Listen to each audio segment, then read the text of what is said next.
let's bust out some brutal home truths about what weapons are really practical or completely impractical for weaker or smaller people.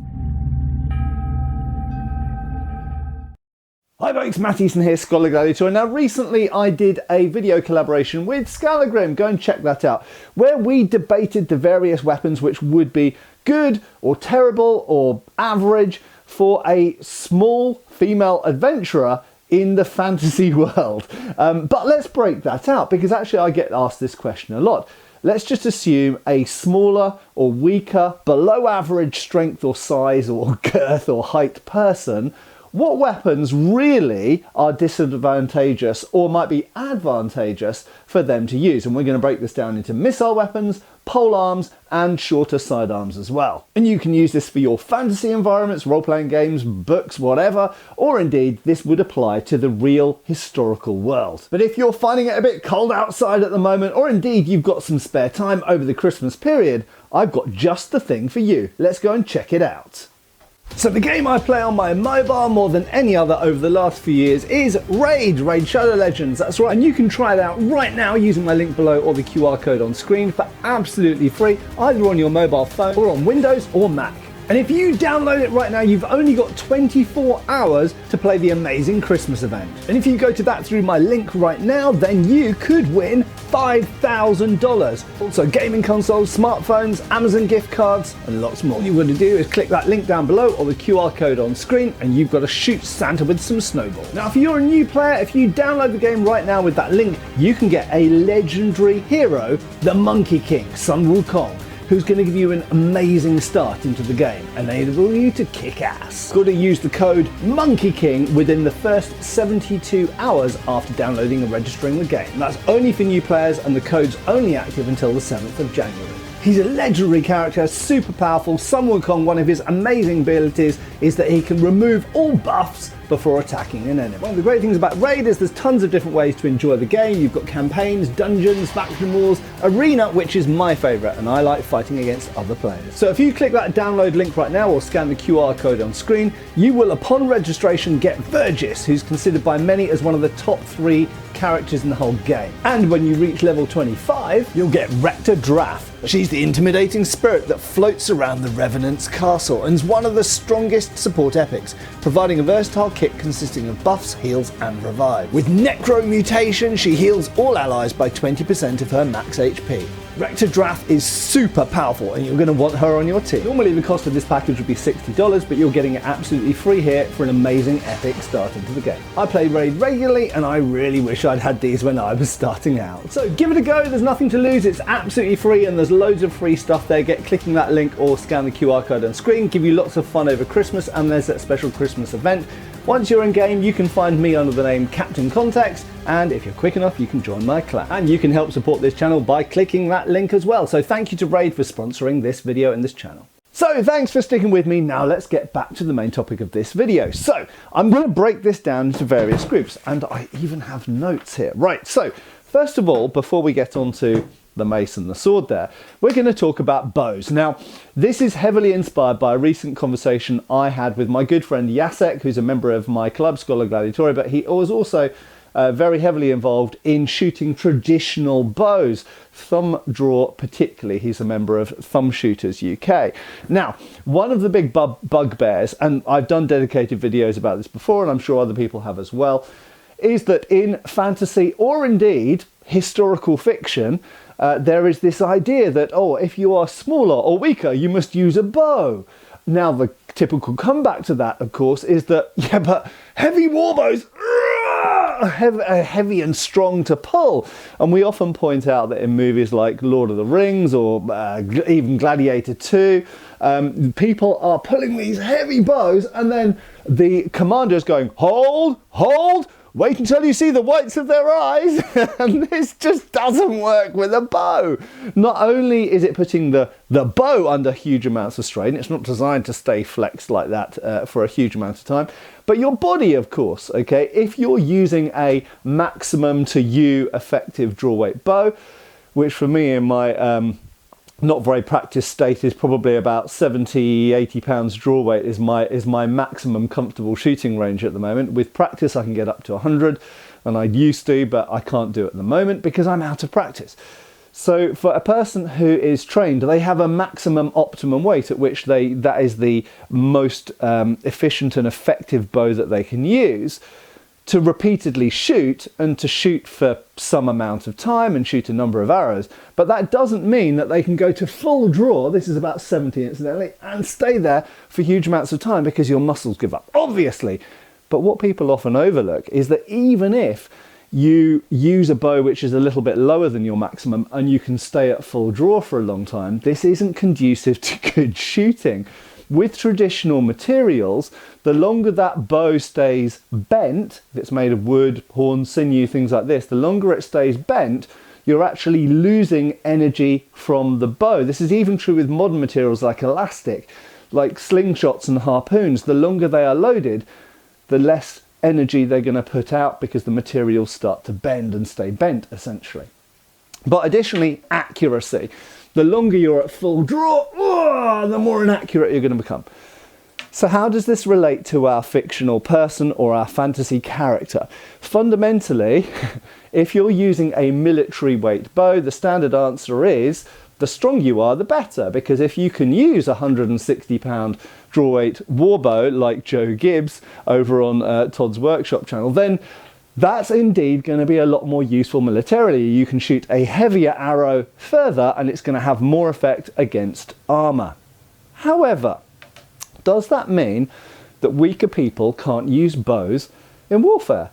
No, actually. So here's the funny thing. So yes, indeed, if we're looking at English longbows or Turkish war bows, Manchu Chinese bows, Indo-Persian bows, whatever, Mongol bows or Mamluk bows, a lot of them, they were operating at high draw weights because they were in an environment where they had to deal with armour.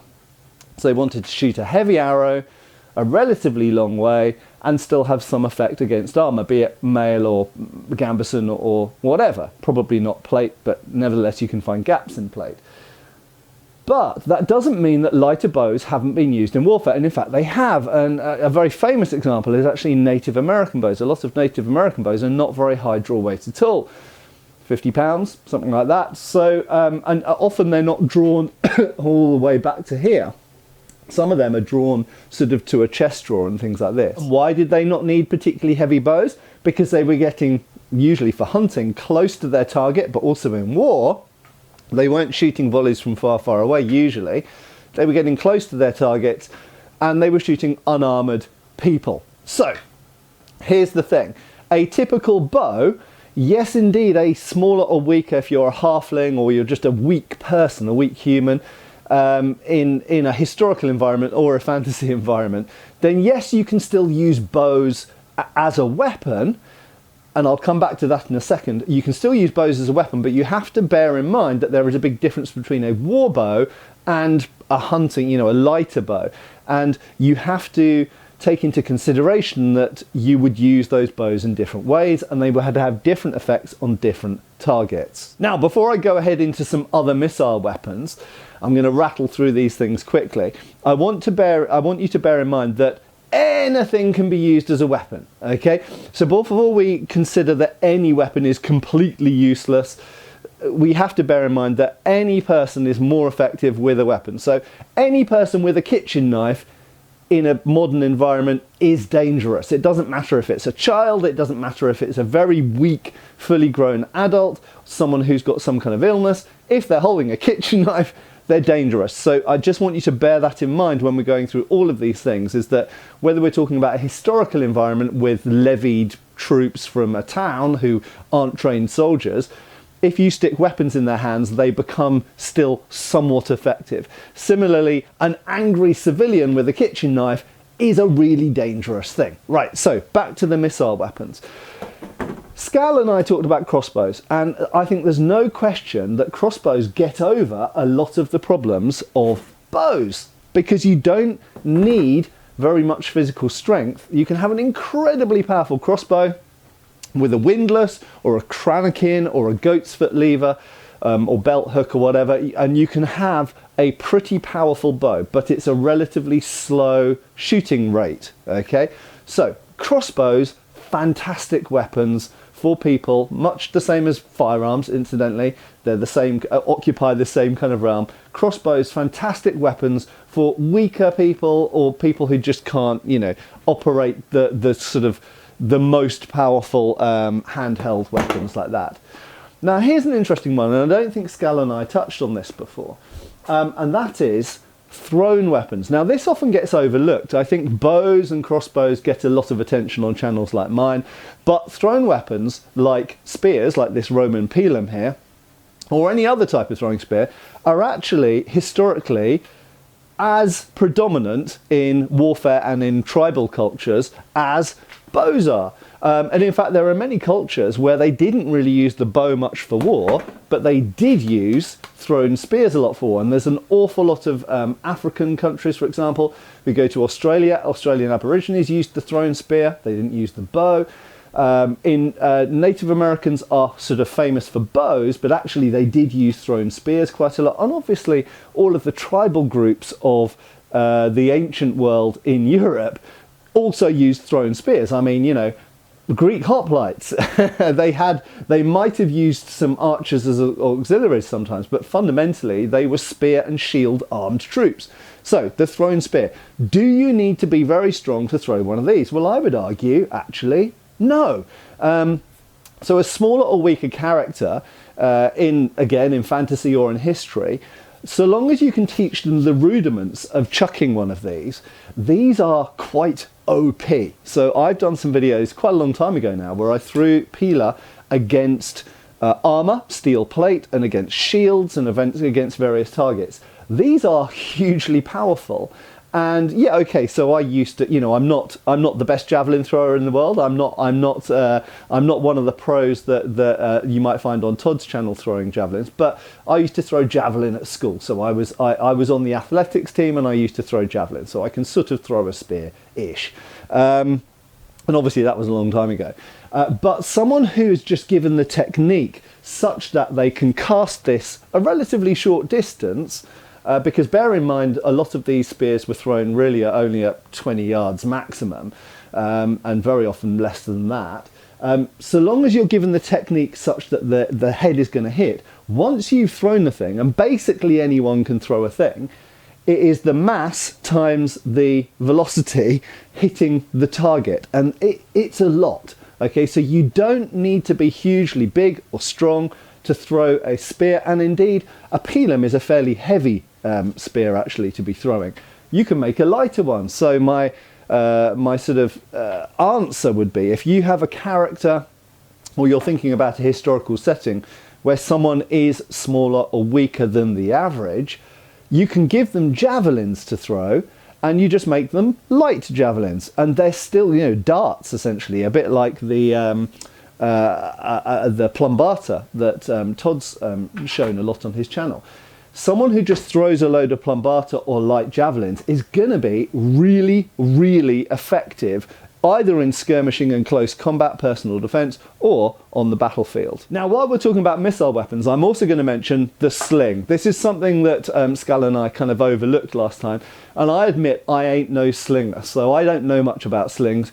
Todd can use a sling, make a nice sling and use a sling. I've seen them in action, and yeah, they can be quite formidable. Now, I have to be honest, I don't have an enormous amount of respect for the effect of sling bullets, but I know that in ancient sources, they do big them up a lot, and they did use a lot of slingers. So that's something maybe we need to look at in the future. But slings most famously, I mean, hello, David and Goliath. They are literally the most famous story of a little person takes down big person in history, David versus Goliath, and he used a sling. And indeed, if we go to the Middle East, we see that various protesters use slings for throwing all sorts of objects, and very often they are teenagers or kids. They are small people. Now, admittedly, some of those teenagers actually might be quite fit and strong, but I do think that in an environment where we're looking at weaker, less fit, maybe smaller people,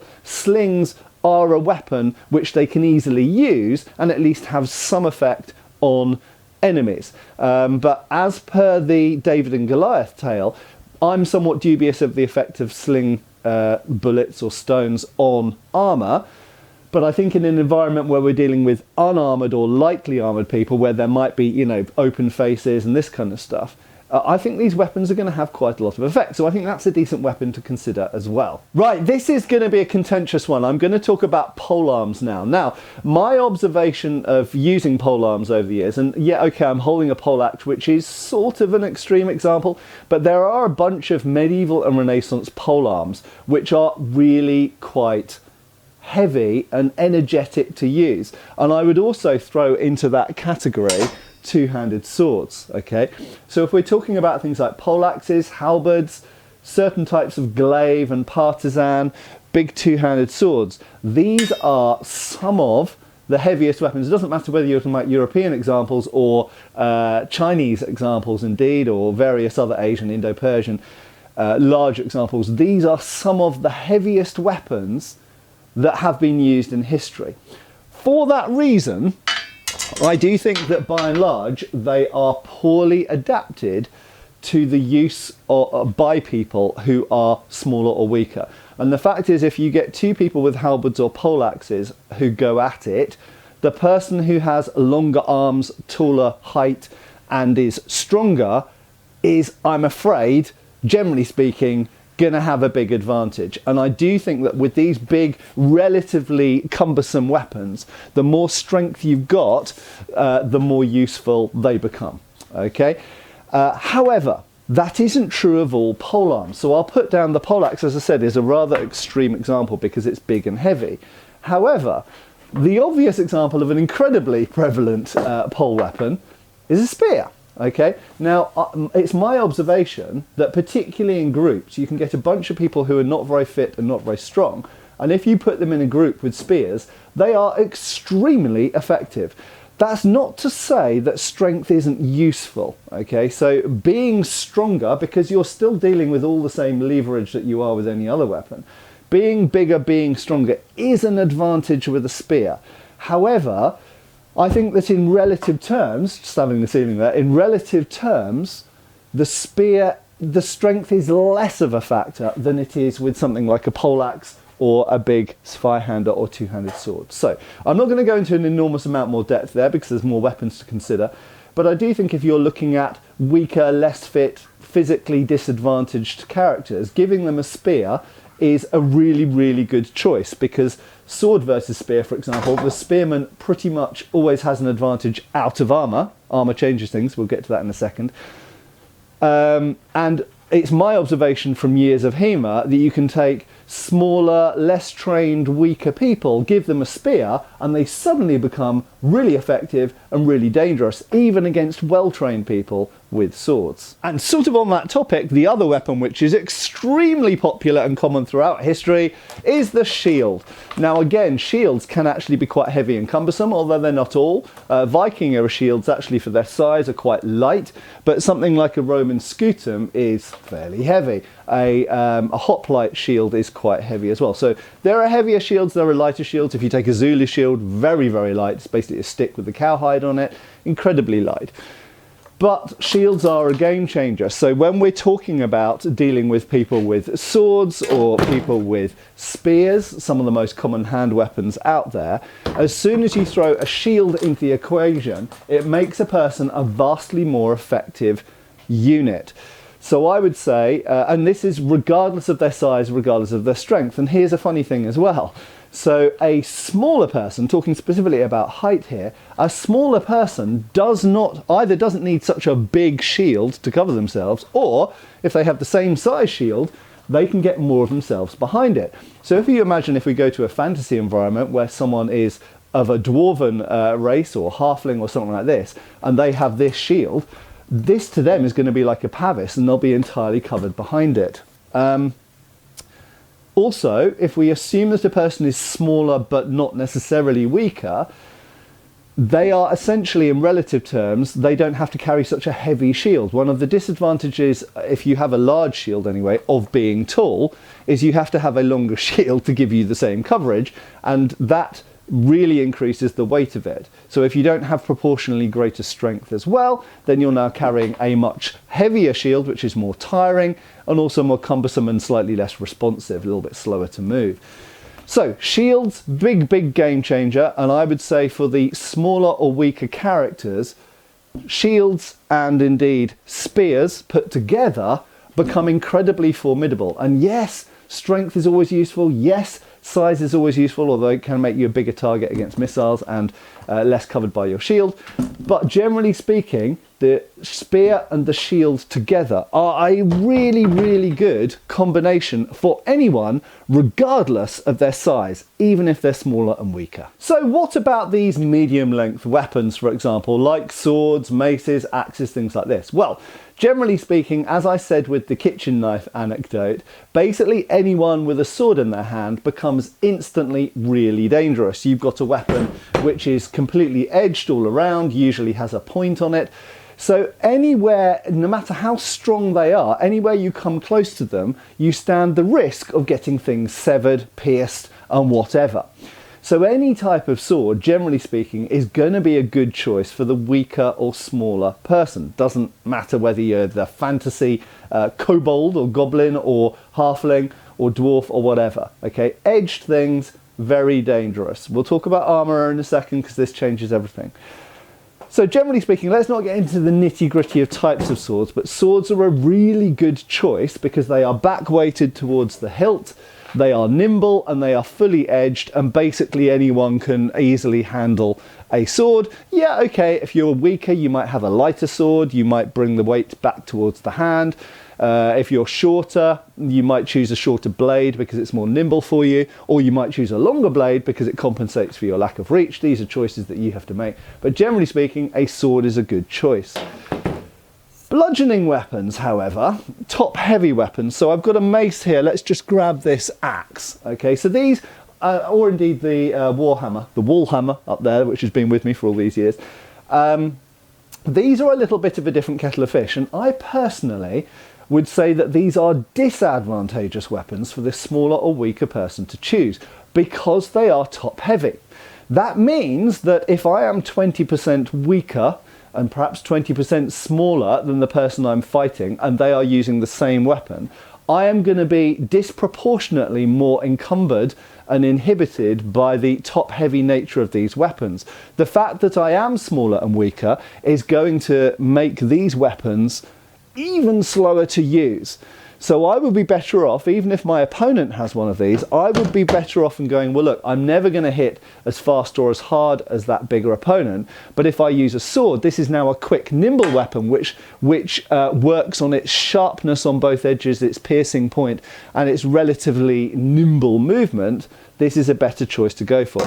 So generally speaking, if we go to Skal and my video collaboration, if we're looking at the Arya type character, I would say that these sorts of top-heavy sort of percussive weapons, be they axes, hammers, maces, whatever, are a very poor choice for the smaller, weaker character. Now, some of you might go, oh, but Matt, what about fantasy dwarves in Lord of the Rings or D&D? And they're a bit different, aren't they? Because they're actually supposed to be stronger than humans for the most part, or at the very least the same strength as humans. So they are shorter, but they're usually using shields, they're usually heavily armoured, and they choose axes for other reasons. So they are not really weaker. I think we're specifically here looking at something more like a halfling or a child. I think a child with an axe, bad choice. A child with a kitchen knife, very dangerous. A child with a sword, very dangerous. So if you kind of want to put this into a real world context, imagine which of these weapons do you think your child or a child you know would be the most dangerous with? And I think it's almost never going to be a slow moving heavy weapon like an axe or a mace. A fast, sharp weapon is always going to be more dangerous in their hands. So based on that, I know some of you will be saying, well, then actually is a knife or dagger the best thing to equip them with? Yes, I think everybody should have one of these, and yes, indeed, a smaller, weaker person is incredibly dangerous still with a knife or a dagger. And actually, you can have a 6'7", I don't know, 300-pound MMA fighter, and you can have a child with a knife who's still really, really dangerous to them. And I think we all know that from real world modern comparisons. The fact is, any person, I won't say the smallest of children, but almost any person is incredibly dangerous with a knife, regardless of how big or strong you are. However, bear in mind we're talking about weapon-based environments here, and obviously if one person has a sword and the other has a dagger, funnily enough we did some dagger versus sword sparring the other day at training, the person with the sword has such a colossal advantage. So generally speaking, a really weak and really small person with a sword is still usually going to beat a big and strong person and well-trained person with a knife. Okay, so really the knife is a backup, but in a closed environment where maybe the sword can't deploy or can't be used properly, or the fight starts at face-to-face range, then that might be a different situation. But generally speaking, these are backups to things like the sword or the spear. They are not primary weapons. So my advice would be, if you're thinking about a character who is maybe a very small, nimble, but quite weak sort of thief or scout or something like this, yes, indeed, they might have a light bow for harrying the enemy or shooting unarmoured people, and they might have a dagger as a backup, but you've got to think about how they use those weapons, because they don't ever really want to be getting into a one-on-one fight against someone with a sword. And so to finish off, as I promised, we need to consider armour. Armour changes everything, just the same actually as shields change everything. So when we're talking about sword versus spear, when I talk about, oh, spear dominates sword, that is true until you put a shield into the mix. And once you put a shield into the mix, actually the sword can very much level the playing field with the spear. And many, many things are different in armour because it enables you to close distance. The spear becomes not a particularly effective weapon because you can just close it down and close that range advantage. Blows like cuts, cuts and thrusts, a lot of them become completely ineffectual against armour and really only have effect in the gaps. Wrestling becomes important, and close distance weapons like rondel daggers become more effective. And to some extent, weapons with a lot of leverage become more important as well, because with the poleaxe you can hit with enough force to daze a person in armour, sometimes injure them through the armour, to break or compromise the armour very occasionally. But you've also got a stiff point for thrusting into gaps, and you've got a great long lever that you can push, manipulate, trip, and everything else against the person in armour to try and get them on the floor or get their visor open or whatever. So, armour changes the entire fight. How does this relate to the smaller or weaker person? Well, generally speaking, the bigger, heavier, stronger person in armour has a big advantage, and we can't get around that fact.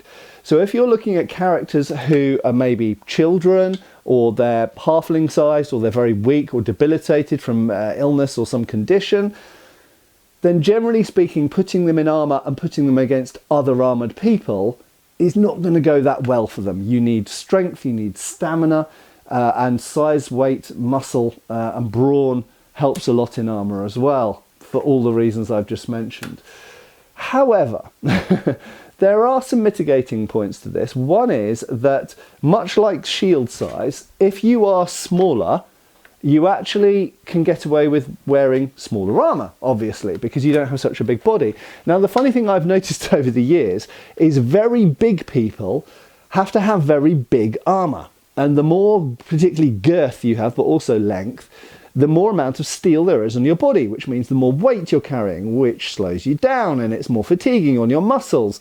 At the end of the day, you can be bigger and more muscular, but our heart and lungs and circulation and everything else only operates within certain parameters of each other.